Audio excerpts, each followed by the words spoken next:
Hello guys, so yan, nandito tayo ngayon sa bukid guys.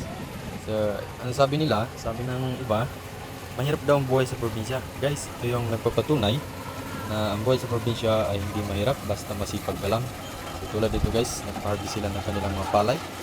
So ayan, ito ay isang pamamaraan kung paano maging maranya ang buhay dito sa probinsya, no? Basta may pera ka lang. So kaya kapag meron kang mga bukirin tulad nito guys, ayan, so lawak yung bukid dito guys, no? So ayan, walang gutom dito basta ano, may sarili kang bukid.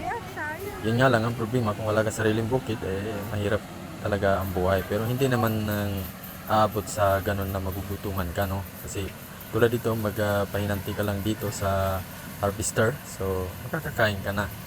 Ayan, so diskarte lang ang buhay dito sa probinsya guys. Hindi naman ibig sabihin na pag nasa probinsya ka ay magugutom ka na, no? So marami ditong mga pamamaraan din na para hindi ka magutom. Ayan. So ikot-ikot muna tayo dito guys. So ayan yung mga palay na pinag-artisan nila.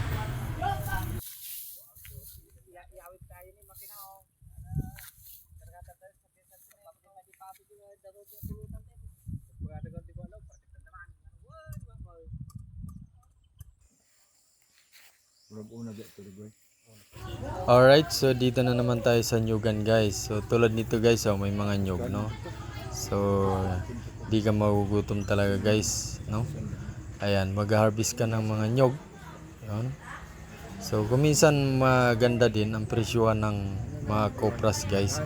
So sa mga taga bukid, daghan sa mga taga probinsya, ang produkto ay nyugan. So ayan, di ba? Alam nyo na yan. At ayan, at dito na naman tayo sa mga prutas guys. So maraming bungang prutas. So nagkandahinog na nga sa puno guys, no? So ayan, so ayan, tuwa sila guys, no? Nanguha ng mga gayubano. Ayan. So dito na lang muna ang aking voiceovers guys. So panoorin nyo na lang ang aking video hanggang matapos guys, no? Ayan, maraming salamat. Pero sana bago mo bibitawan ang aking video, hindi naman ang subscribe dyan guys. Follow, share, comment. Ayan, huwag mo kalimutan guys, para na sa ganun na natulungan naman yung aking channel. Ayan. So dito na lang ang aking voiceover. Panoorin nyo na lang guys, tuloy-tuloy hanggang matapos ang aking video. Alright. Ano?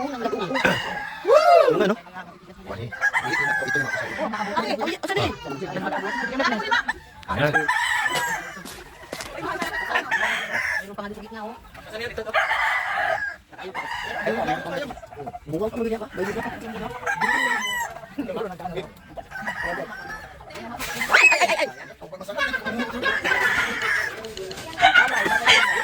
Oh my God.